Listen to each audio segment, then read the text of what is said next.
Aloha, I'm Evan Leong from Brain Gain Hawaii, and welcome to the Save Hawaii Jobs and Businesses webinar for September 23, 2020. Today we'll cover the $10 million in grants from the CARES Act. This is part of the Workforce Development and Training Program from the State of Hawaii Department of Business, Economic Development and Tourism, also known as DBEDT. There are two tracks we will discuss today called Aloha Connects Innovation and Kupu Aina Corps. Please let me introduce our team for today. We have Dennis Ling, who is the Business and Industry Development Administrator for the State of Hawaii DBEDT. Kawika Riley is the Director of Strategic Partnerships and Government Relations from the nonprofit Kupu. Omar Sultan is the CEO of Sultan Ventures. Stacey Katakura is the CEO of Accumulus and will be monitoring the Q&A box. Buddy Leong is the Executive Director of Virtual Student Experiences and handles our communications, backend, and chat box. Questions will be taken during this webinar through the Q&A module only. If you post in the chat box, it won't be answered. Please upload questions in the Q&A module and we will do our best to answer them live. Let's start with Dennis Ling. Aloha. Thank you, Evan. Sorry about that. My name is Dennis Ling. I'm the administrator for the Business Development and Support Division of DBED. And the Training and Workforce Development Program that was established by the state was funded with a $10 million CARES Act fund appropriated by the legislature and authorized by the governor. This program will support Hawaii's economy by providing businesses with workers who have been displaced in its current economic crisis and help our workers gain experience that will hopefully lead to a rewarding career in the future.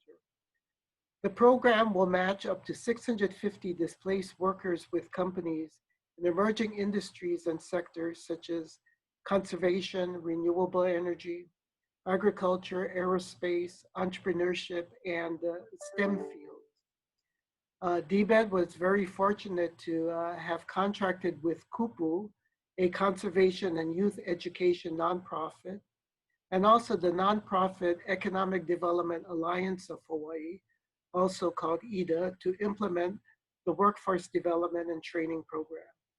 The two tracks to this initiative are the program run by Kupu called Kupu Aina Corps, and one run by EDA under the name Aloha Connects Innovation. The program will last approximately 2.5 to 3 months and end on December 15th. The pay for the workers will be between $13 to $15 plus an hour, plus medical insurance. That's a brief overview of the program. I'll turn it over to Kawika Riley to talk about the Aloha Aina Corps program, and also to Omar Sultan to talk about the Aloha Connects Innovation Program. Thank you. Mahalo, Dennis. Mahalo also, Evan, for hosting this, and mahalo nui to everybody who tuned in to give us the opportunity to talk with you about this important program and the role that we hope to play in helping people who really are struggling right now, and hopefully to contribute to the long-term resilience of Hawaii's economy and Hawaii's communities. As mentioned, I'm Kawika, and I'm with Kupu. Kupu is a youth-oriented conservation nonprofit, and for well over a decade, we've been running programs that identify young people, youth and young adults, and place them with conservation organizations across the state of Hawaii, where they're able to get development within themselves, learn things about the growing conservation and natural resource industry, and then also earn some benefits along the way.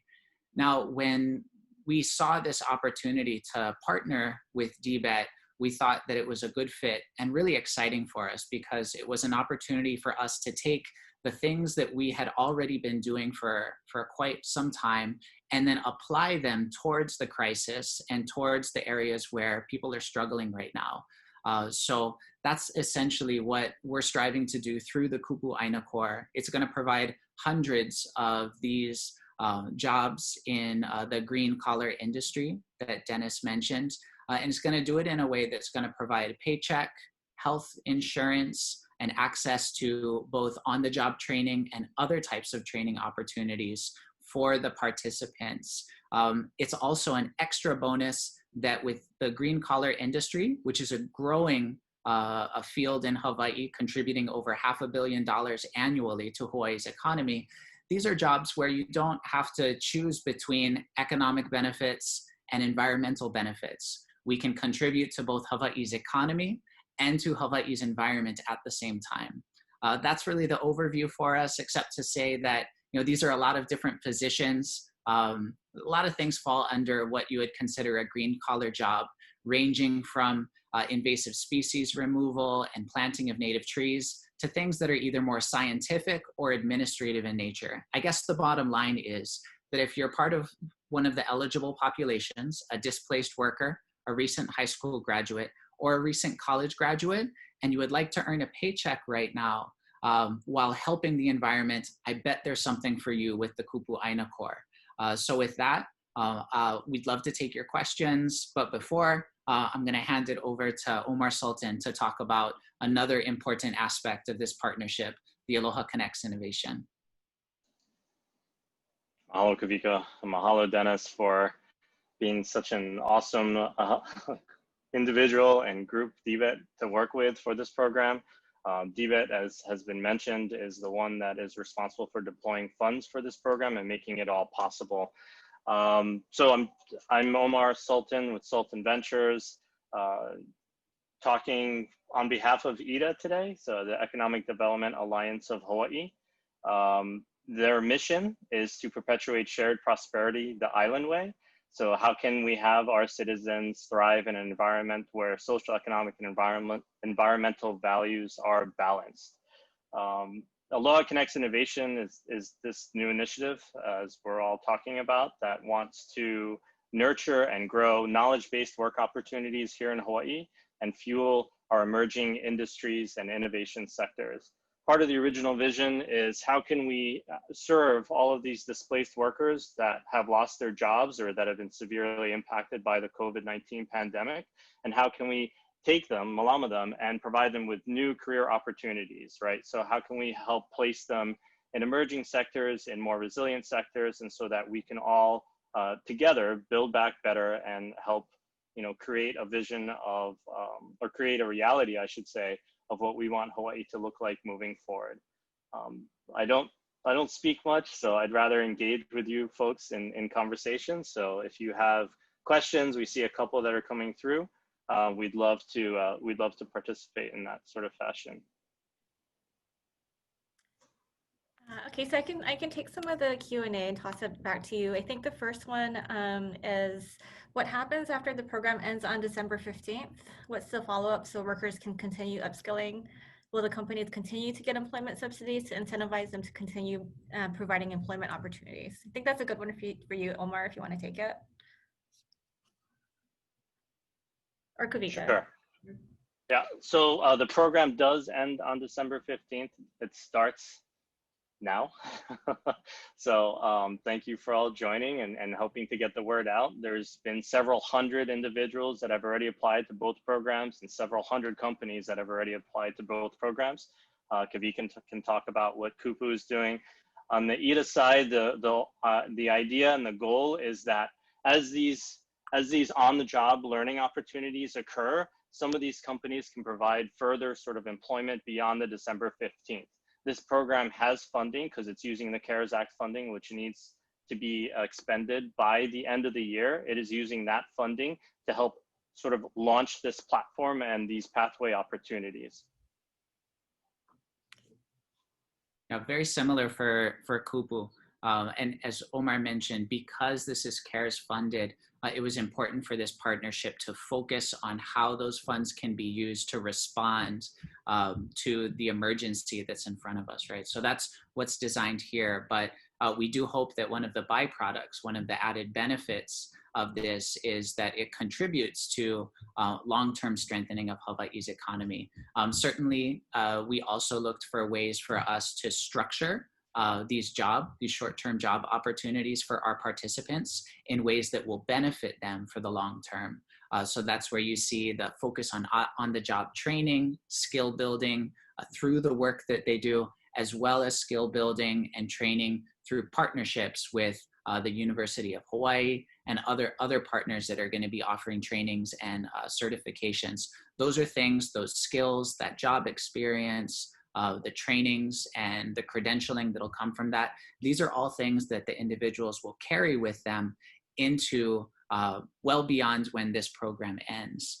We also hope that, because of how so many of the organizations that are going to be receiving, the employees for Kupu Aina Corps and for the programs Omar talks about, these are organizations with either a primary or, a secondary, but still very important focus on contributing to Hawaii's community. So the work that they're doing is also work where you should see a long-term impact that goes beyond the end of the CARES program.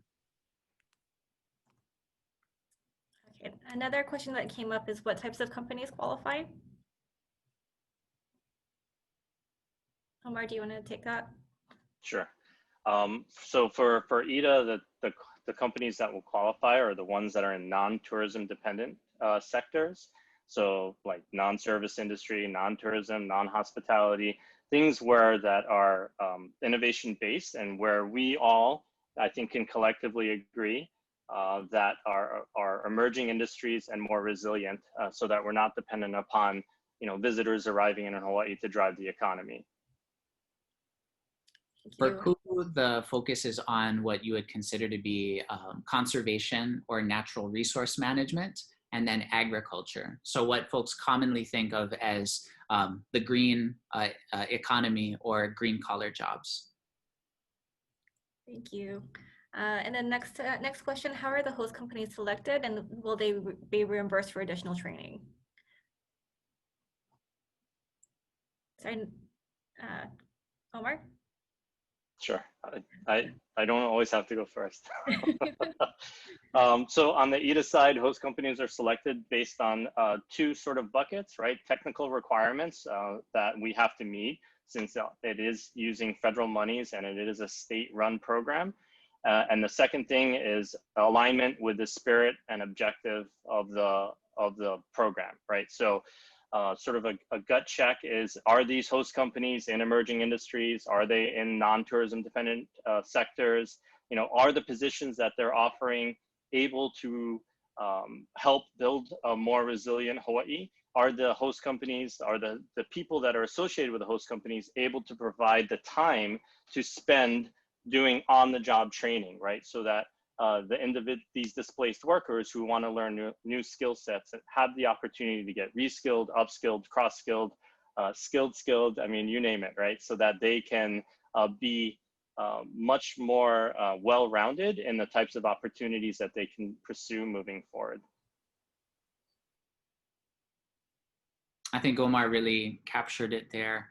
The only thing that I would add from and I think this is true for both of us, but especially for Kupu, because so many of the Kupu Aina Corps jobs are going to be people working with and on Aina, right? There's a matchmaking that breaks down to the regional level, right? So it's about for any given region where you have certain people who can only drive within their district, or especially for smaller islands, people who need to stay in their communities. We also have to look at the matchmaking in terms of what's available from one community to the other.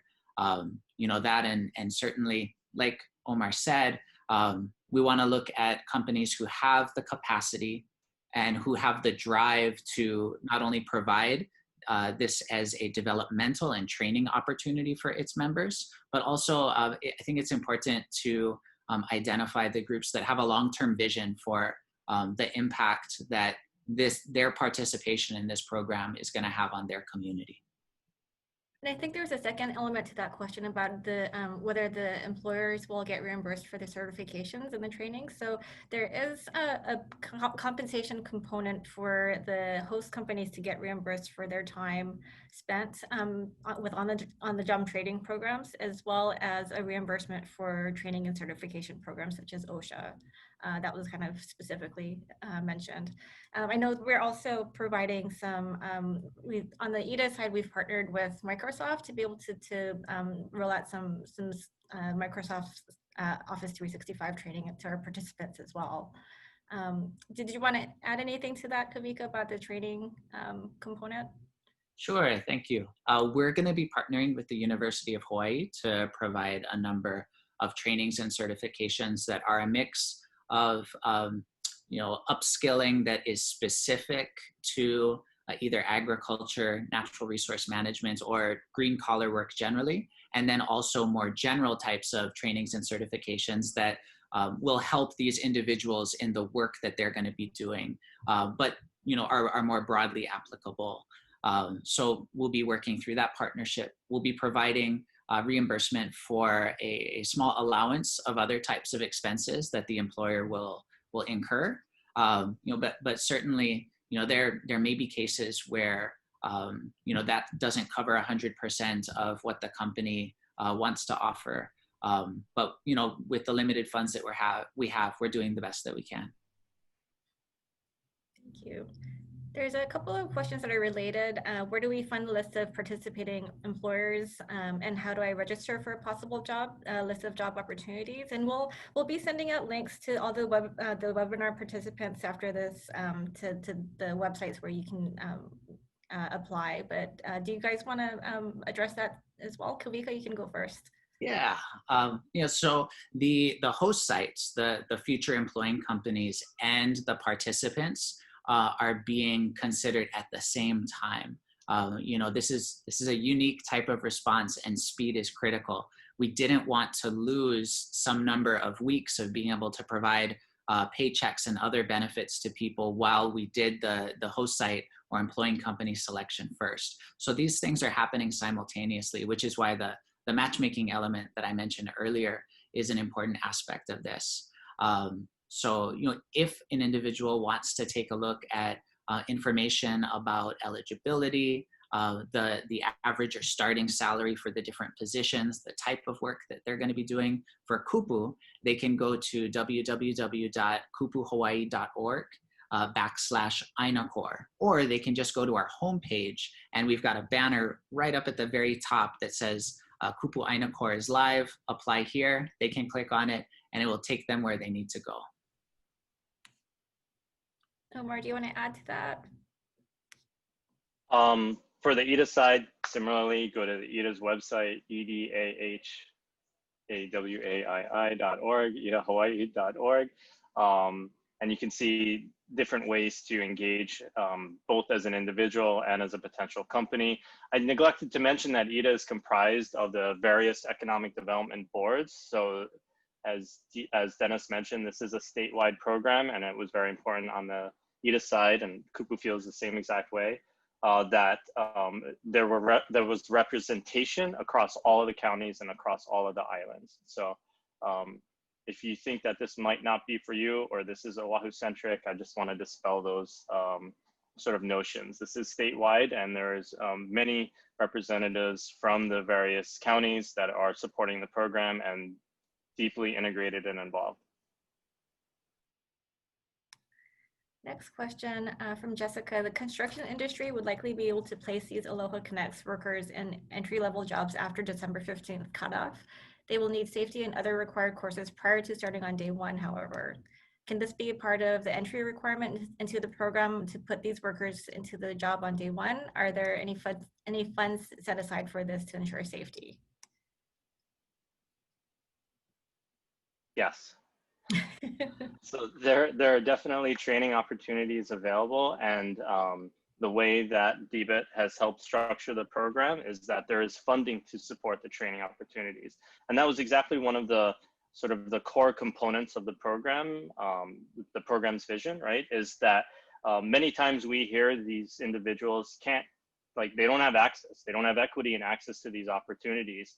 And so how can we provide them with that same sort of potential if they've never had this background, if they've never had these trainings, right? And so we built that into the program. I mean, to really put it simply, right? So we tried as much as possible to scaffold it in a way that provides these on-ramps and provides equitable pathways for everybody. I think the only qualifier that I'd add to that is that because of the restrictions or the specificity in how CARES Act funds has to be used, it's essential that any of the training or certifications be things that the individual is going to be applying to the work that they're doing as part of one of these two programs. So, you know, if we're able to provide, as I talked a little bit about, and Omar talked about it too, if we're able to provide training and skills building that later is, as a byproduct, able to benefit individuals in the jobs that they have afterwards, that's a great thing. But we can't do it just for that reason. The trainings and certifications need to be tied to the work that the individual is going to be doing during their participation at this time. But hopefully, you know, we definitely would love to see and hope to see things like that happening down the line, where individuals are able to get training that's going to help them after this program. Thank you. The next question, how are interns selected for each organization or business? I'll start that one off. You know, in a lot of ways, many of the sort of at the 30,000 foot view, it's very similar to what Omar and I talked about when somebody asked that question about how host sites are selected. We have to make sure, first of all, that these individuals fall into one of the eligible populations. This, because of its CARES Act funding, is something that is for members of our community who have been displaced by the COVID economy. So we're looking at folks who've lost their jobs due to the pandemic, for people who have lost income, for people who have sought work and been unable to get it because of this national health emergency. If you fall into that category and you're either a displaced worker, recent high school graduate, or recent college graduate, then you meet that basic eligibility that I'm describing here. From there, and we have two different application processes because it's two different programs. But I think for Omar and I both, our organizations, we've set up online application process where every applicant can go through a number of questions. They can identify what parts of these emerging industries are most appealing to them, what types of work are most interesting to them. They can upload their resume. They can answer questions where they can share about their skills that they're already bringing, their interest in developing other types of skills, and then areas where they would like to work and types of jobs that they would like to work in. We take all of this data along with all of the other data from the host companies, and we do that matchmaking that we mentioned. Omar, did you want to add to that? Sure. I mean, the program foundationally is the same, right? You have two different tracks that are being run, one conservation focused, which is more encompassing than just conservation sounds, and an innovation one, which is more comprehensive than just innovation sounds, right? So, but at the core, both programs are trying to accomplish the same thing. And so how interns are selected are more or less very, very similar. On the EDA side, so that was my preface of saying, like, it might sound repetitive because it's the same program, right? You just have two different organizations running two different tracks. On the EDA side, interns are selected based on the host company positions, right? So as you imagine, host companies have different needs, have different types of cultural or fits that are required at their organizations. And so they will be selecting the participants based on who matches most closely with the needs that they have, the team that they have, and the opportunity that is presented through this program. I just want to add that I know both the Kupu side and the EDA side are both using Ultras as their professional employer organization. So tied to that is their job application, their application tracking system called, and I think you can find the job postings at realjobshawaii.com. So that's kind of your entry point into applying. And I think we don't have a lot of, at least on the EDA side, we don't have a lot of job postings live yet because we're still in the process of enrolling all the host companies. So if you want to submit your name for interest, I think you can do so at the edahawaii.org site. Let me see. Next question, what kinds of education will be offered to workers prior to entering these programs? Imagine that jobs in both resilient and emerging sectors require some training. So it'll be a mix depending on the nature of the position and the training or skills that each individual participant brings to their time in the program. So what does that mean? You're going to have in some cases training or certification that needs to happen first before the individual starts their work, right? We don't want somebody using a chainsaw if they don't know how. So that would be an example of where you need to get the training first. But there are many other circumstances where the training is important and directly connected to the work and the quality of work they're doing. But they can do it simultaneously while doing their work. So University of Hawaii community colleges, which, as I mentioned, we're partnering with for well before the pandemic. They've been trying to make sure that as much as possible, they're innovative in how they offer trainings and opportunities for adult learners, people who work full-time, plus have kids, right? And there are a number of opportunities that they've already set up for things like that. So we'll be partnering with them in different cases, either to provide training on the upfront before work starts, or to do it simultaneously while the individual is earning a paycheck through our program.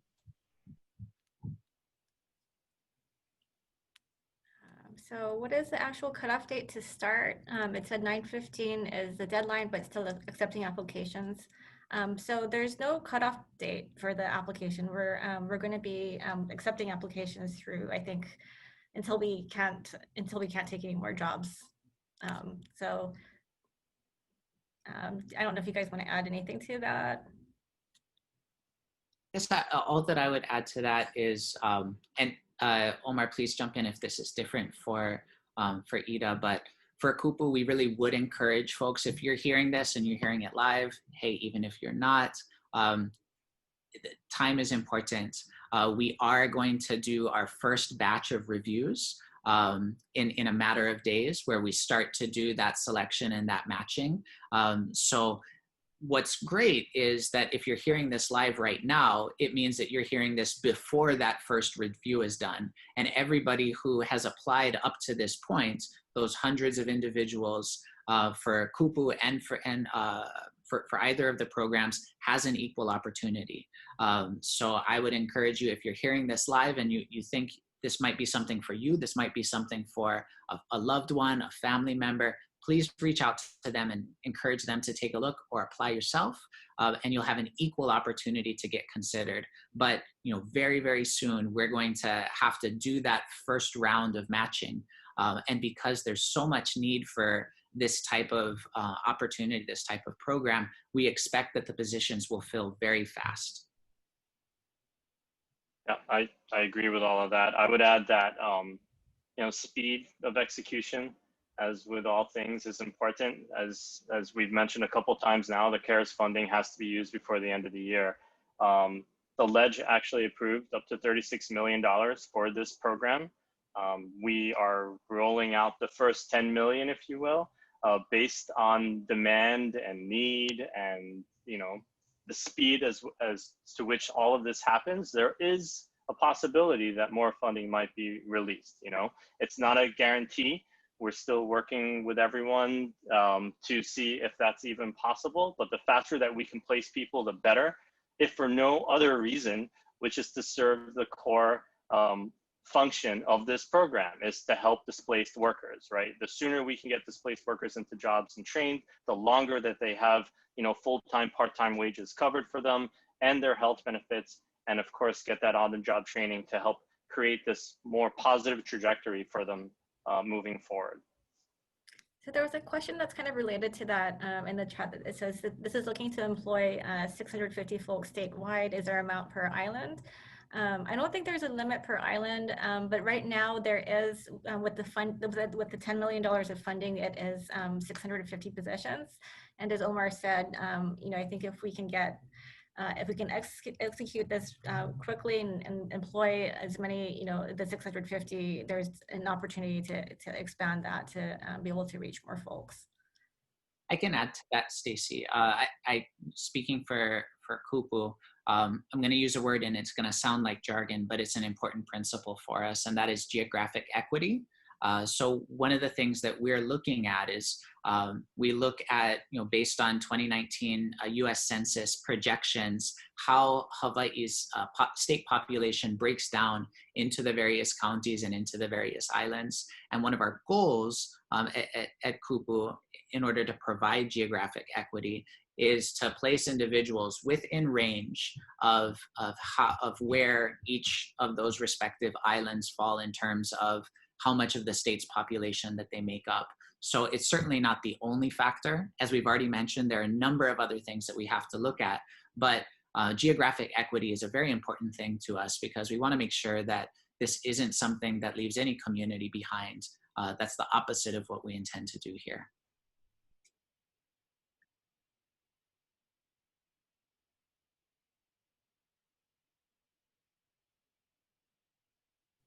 Sorry about that. This is a question that might be of interest to some of the businesses that are listening, but how much are the host companies being compensated? I think it might be different for each side. So maybe, Omar, do you want to take that first? Sure. Part of the structural framework for this was how can we also support and recognize the contribution that the host companies are making by providing space for these displaced workers to learn new skill sets. So on the EDA side, they will be compensated on a per month per participant basis of $800.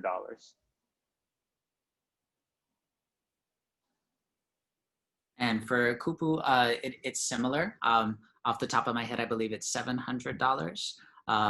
And then of course, there's the added benefit of that worker or those workers being part of that organization, which hopefully, so ideally what we would love to see as much as possible is that, and we've mentioned this before, right? We know this is a short-term program. We have to innovate within the constraints of how CARES Act funding works, but as much as possible, we want to see long-term impact. So, it's great to envision a future for these organizations where, certainly these opportunities may start out with the participants just working short-term, but they're going to be invested in. They're going to have the chance to really learn about this job. They're going to have the chance to be exposed to what it's like to do this work and work in this organization. They're going to get to take other types of training that are going to enrich their human capital and their productivity as a worker. And we hope that as many of these organizations as possible take a hard, creative look at keeping these individuals on after the deadline passes for CARES Act funding. Think you just answered the next question that I was going to ask. Would the displaced worker become our employee, paid on our payroll, and treated as our employee? Or are they Ultras interns? And is there an obligation to hire? We are the, go ahead, Omar. Yes, they are Ultras employees. The co-employer would be either the Kupu track or IDA on record. There is no obligation to hire the participant once the program ends. We hope that if there is a good fit and you have the, if your economics as a business is able to support that individual staying on, that you would do so. Again, though, the program was designed that it's meant to be a platform for future growth, right? So if and when there is more funding opportunities, it could flow into the program and the program can continue to grow beyond the end of the year. Also 100% correct for Kupu. And I think it's neat to imagine a time where these individuals grow into perhaps becoming managers, other types of leaders at your organization. And I think that if that becomes the case long-term, it's a wonderful story about the values of your organization and your contribution. If years from now, every time that leader tells the story about how they ended up at your company or your nonprofit or your farm, the story comes back to this and on how you were willing to take a chance on them and invest in them during this time of crisis for our community. So the next question is kind of a specific question, but I think it might apply to, in general, to other companies that are considering. We're a language service provider working in medical institutes. So does that mean we do not qualify since we are not a green company? I'm guessing because there was the green company part of that, it is a question for Kupu. What I would say to that person is go to our website, take a look at the FAQs, and see if based on the description of what a natural resource company is, what an agriculture company is, all of the language is there, right? If you do work in conservation, but you also do language translation, you do work in conservation, right? However, if your work is not in agriculture or natural resource management, then it doesn't align with the focus of the Kupu Aina Corps. However, perhaps you do something in healthcare related fields, if I was hearing part of that question correctly, and that could tie into something that might be available with the program that Omar's talking about. Agree. Healthcare is definitely an emerging sector. It's definitely a resilient sector. So if you're in that space, it does sound like EDA, the EDA track might be better aligned with what you're talking about. But I encourage you to visit both programs and see for yourself which might be a better fit. And you're free to talk to both. Yeah, absolutely. And just to add to that, if there are questions that we can't answer and we point to the website, if you look there and it's still not clear, for both of our organizations, we have contact information provided on our website that's going to connect back to a real person who can talk with you. So if you at any point feel like you're not getting the information that you need to decide whether or not you can participate or whether you want to participate in this, please let us know and we'll get back to you. The next question actually might help be an add-on to that, your answers there, but can you share some of the current host company names? For Kupu, as I mentioned, we're doing the host site selection and the Kupu Aina Corps participant selection simultaneously, which means right now when we haven't selected the KAC participants, we're also still in the process of selecting host companies. However, if depending on the community that you're in, if you know a conservation organization or a farm or other type of agriculture company and you want to work for them, I would encourage you to reach out to them and make sure they know about this program because they can apply right now too. So, not to flip it, right? But the short answer is that's still being worked out. But if you have an employer in these fields that you want to work for in your community, I would encourage you to think creatively about how you can make sure that they're one of the companies that apply for this. If anyone has questions about that, they can contact us. Same. The host companies are still being vetted and secured. So all of this is being done in real time. No one has been given preferential treatment. So as we said early on, it's not too late to apply. Everyone has exactly the same opportunity to be selected as a host company and to be just selected as a participant in the program. So I'm going to combine the next two questions. Are you looking for additional companies to participate? I know the answer is yes. And are there specific qualifiers for participating businesses? Go ahead, faster Omar. On the buzzer this time. So, these are things we've kind of covered a little bit, right? One of the key elements is this an industry outside of tourism? Tourism is an important part of our community and our economy. We also know from what we're experiencing this year that we want to diversify our economy. So with the way that this program was designed by our state using CARES Act money, these are for industries and these are for types of work that are outside of the tourism economy. From there, we sort of split up the kuleana between our two organizations, with Kupu being focused on the green sector, meaning natural resource management and agriculture. Yep, and on the EDA side, again, it's to repeat non-tourism based sectors, right? So the emerging industries, innovation sectors, things that are more resilient things that are not dependent on just our visitors, things that can help us, as I said earlier, like bring forward the reality, this vision that we all have of building Hawaii back better, and that is more self-sufficient, more sustainable, more prosperous. So alignment with that spirit is absolutely critical. And I'll just speak a little bit to the fiscal side of that. So the host companies that we are recruiting are going to be asked to provide a certificate of insurance showing certain levels of insurance coverage, and we can get into the details of that if you want to reach out to us.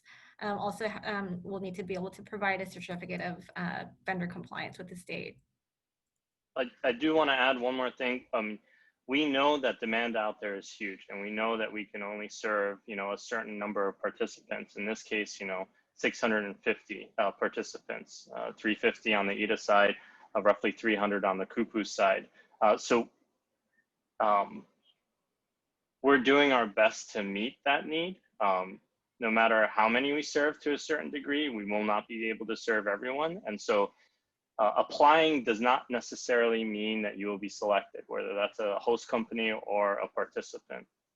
And you might check off all boxes, right? But because of budgetary constraints, we're not able to meet the demand at the moment.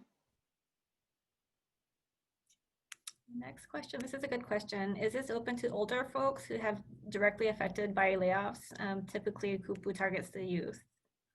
Actually, Can I just add one more thing on the other one? And for that reason, especially, we're seeing other ways that we can provide opportunities to displaced workers. And Stacey mentioned early on the IDA side, there's those Microsoft training opportunities that are being provided for free through HTDC. They have a partnership with Coursera. You can get training there. Any of the products, any of the courses that are available on Coursera are available for free till the end of the year. So we're seeing other ways that we can provide support for those that are not, able to be matched into this program. And of course, there's the Higher Skills Academy training as well. So if you are a company that is able to provide training for free outside of this program and would like to partner, we would love to hear from you on both tracks, right? So actually, Omar, if you can answer, there's a kind of a follow-up question that can you elaborate more on the Higher Skills Academy? Because there's a question that just came up that what are you doing with deep learning, i.e. Go Alpha, Go Deep Mind, et cetera. So maybe you can talk a little bit about the higher skills. The Higher Skills Academy training is something that Onkapono Shim does based on the teachings of Auntie Pulahi Paki. And it's around, it's built around Aloha as a foundation and how we can have Aloha response to everything that occurs in our lives and in our businesses, right? And so how can you couple mindset with skill set? Because if we really want to transform Hawaii for the better, if we want to build back better, if we want to take this opportunity during this time to sort of reset, reposition, and point in a new positive trajectory, not that the old one was bad, but everything can be improved upon. That's where the Higher Skills Academy training, in conjunction with the training opportunities that are available through this program, I think really kind of help. Thank you. And then if you want to also answer the question I asked earlier about the, is it open to older folks who were directly affected by the layoffs? Yes, it is. So I appreciate that question because the person who asked it is correct. Kupu is a youth-focused statewide conservation nonprofit, but this is not limited to youth or even young adults. This is for individuals who have been displaced by the COVID economy and its effects. So what we're doing is we're using the experience we have, the infrastructure, the history, the policies, and all of the rest of it that we've built over more than a decade of doing this type of short-term work statewide for young adults and youth. And then we're pivoting it towards where the crisis is right now.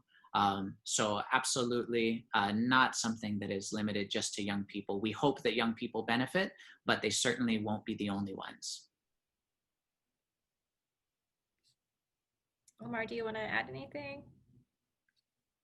No, I mean, if you're a displaced worker, regardless of your age, if you've been positive, if that sounds terrible, if you've been impacted by COVID-19, then yeah, this program is a potential opportunity for you, right? So age does not matter. It's a great opportunity to take advantage of the training that's being provided to reskill and upskill your toolbox, so to speak. What opportunities will be available to the individuals who are not accepted into the ACI program? So I think the training that that Omar kind of mentioned, the Microsoft Skills Academy and the Higher Skills Academy and the Microsoft training and Coursera, I think those are training opportunities that are available to everyone that doesn't get employed through this program. I think that's, yeah, I mean, I think, I don't know if you guys want to add into if there's any other opportunities for them. I will say that next week, Monday, for anyone that's interested, we're actually hosting another webinar that talks about what other training opportunities might be possible. And then, of course, acts as a guide, if you will, right? A lot of times when we're presented with all of these opportunities, especially for those that are, I don't know a better way to say this, right? But for those that are not as privileged as others, they see like, they log into Coursera, for example, they see thousands of courses and they just feel overwhelmed. They don't know how to process that, or they're not as adept to it. And so on Monday of this coming week, on the 28th, we hope to provide a webinar that will sort of walk through different opportunities, and we'll continue to do things like that as the need requires.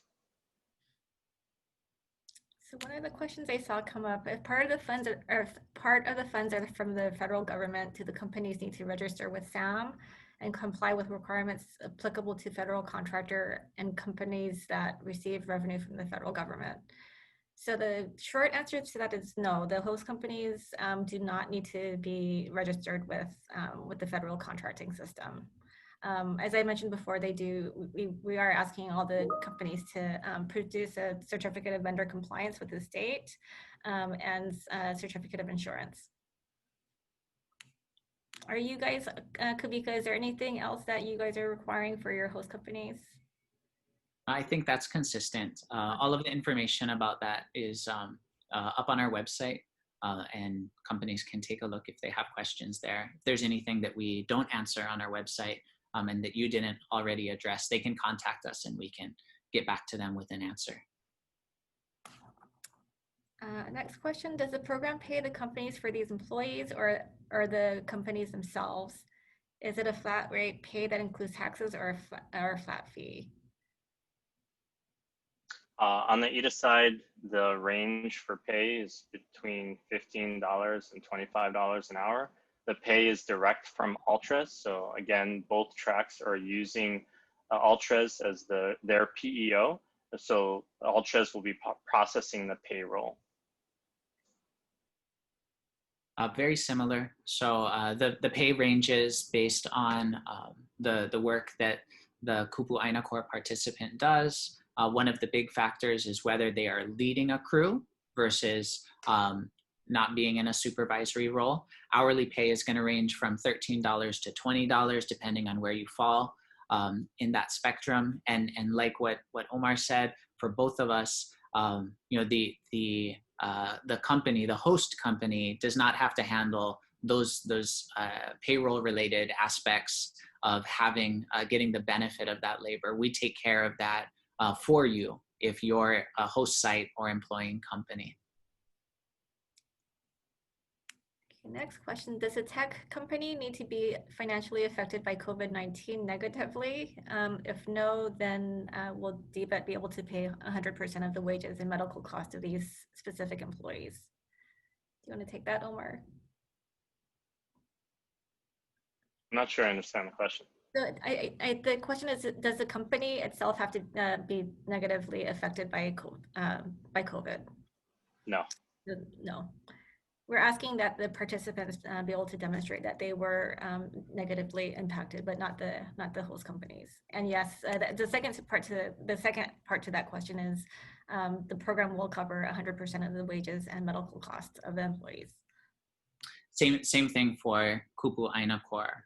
We hope that one of the added benefits of this is the contribution that it makes to these emerging diverse industries, but the companies themselves don't have to demonstrate that they've been impacted by the COVID economy. They just have to make themselves available and be willing to do the work necessary to contribute to the development of the individuals who will be in the program, providing labor to them for the period of time that we're able to do this. I'm going to just take a couple more questions. I think we're getting short on time, but can this be used for providing training to your current employees, or is it only spending on displaced workers? Sorry, my kindergartner just came in. She's on break between her virtual classes, and I missed the question, Stacey. You mean your coworker? No, that's my supervisor. So the question was, can this be used for providing training to current employees, or is it only for spending on displaced workers? This needs to be for somebody who falls into the categories that we mentioned earlier. So folks who lost work, lost income, right, and have not been able to get that work or income due to the national health emergency, and then fall into one of those three categories: displaced worker, recent high school graduate, or recent college graduate. Let me see. Next, is any marine science with conservation being considered? Kawika? Absolutely. And if that person who's asking the question is with a marine science or ocean conservation, nearshore conservation, or other type of either kai or vai related conservation or aquaculture organization, I encourage them to apply themselves, or if they know companies that they're interested in right now, I encourage them to reach out to them too. This is definitely something that's meant to include them on the Kupu Aina Corps side. That's a big yes. Okay, thank you. Next question I think is for Omar. For the innovation funding, may nonprofit work be considered an emerging sustainable industry, or is this only for for-profit enterprises? Oh, nonprofits, for-profits, all same as far as we're concerned, right? I don't think the legal entity type defines the work that is being done, whether or not it's in the innovation or emerging sector, right? So yes, nonprofits are just as eligible as for-profits. Same thing for Kupu Aina Corps too. And it's important for people to, so we've actually gotten that question before. If on the conservation side, is it just for nonprofits? The answer is no.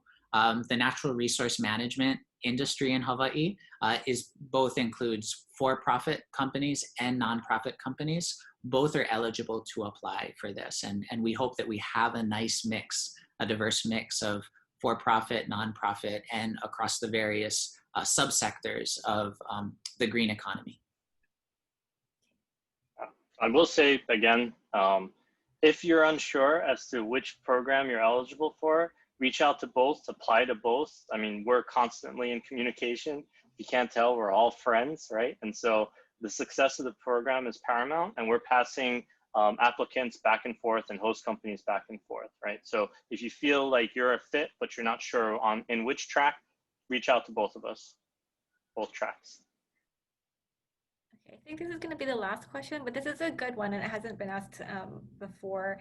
What support is IDA and Kupu providing to employers and interns during this duration of the program?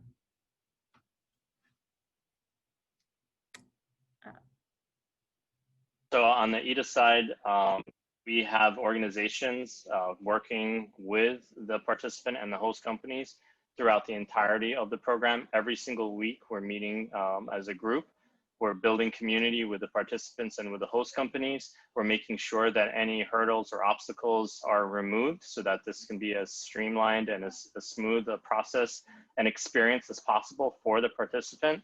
Again, I want to reiterate, the participant is the core focus of this program. And so on the EDA side, any type of support structure within reason that is needed to provide them with that valuable experience and that on-the-job training and learning opportunity, we're providing it. In addition, we're doing these Microsoft trainings with the partnership that OEDB has with Microsoft. We're doing the Higher Skills Academy training for those that are interested in that as well with Uncle Pono Shim. There's many things that we're layering into it, but at the same time, trying to do it in a fashion that is supportive and not overwhelming. Very similar for Kupu. You know, this is certainly something that the participants are going to earn. They're going to work hard for their wage, their health insurance, and the experience, right? They're going to work hard going through the trainings and certifications and other types of upskilling. None of this will be easy and none of it will be done for them, but there will be people to help them along the way. One of the benefits for Kupu is that we have this history and this culture that we've built in our organization that's focused on youth development, because that's how we've got started. That's the core of what we do. And we apply that kind of support and developmental lens to how we'll be running this program. So in addition to any Kupu Aina Corps participant getting to meet their supervisor, their coworkers, they'll also be interacting with Kupu Aina Corps staff, a number of whom have been part of our organization for quite some time and bring that experience and that developmental lens that's so important to all of this. The last thing I'll add, again, back to the Microsoft training, that's available for anyone, people that are placed in the program and people who apply, but for whatever reason are not able to join the program. And the Microsoft training is cool. At first I was like, Word and Excel, like a lot of us know that, but a lot of us also don't. But they're also helping with resume building for those that don't remember or didn't realize. Microsoft also owns LinkedIn. So they're helping with LinkedIn training and setting up a profile there and putting all your job information and applying to jobs through LinkedIn. So it's a really valuable opportunity for those that are interested. Okay. Thank you, you both. And thanks for everyone for joining us today. I think we're just about out of time. I just wanted to make a couple of announcements. One, for those of you, we'll be sending out an email with links to our websites to all the participants that listen today. We're looking for another time to do another webinar sometime next week, so look out for an announcement on that. And to all of you who joined us from our PPP webinars, the Save Hawaii Jobs and Businesses group, we have been getting a lot of questions and a lot of requests to hold another PPP update. So we have scheduled a follow-up webinar on October 1st at 2 p.m. So we will be sending an invite out for that as well. But thank you everyone for joining us today, and hope you found this information valuable. And yeah, definitely go to our websites and apply, and if you're interested as a host company or as a participant. But thanks everyone.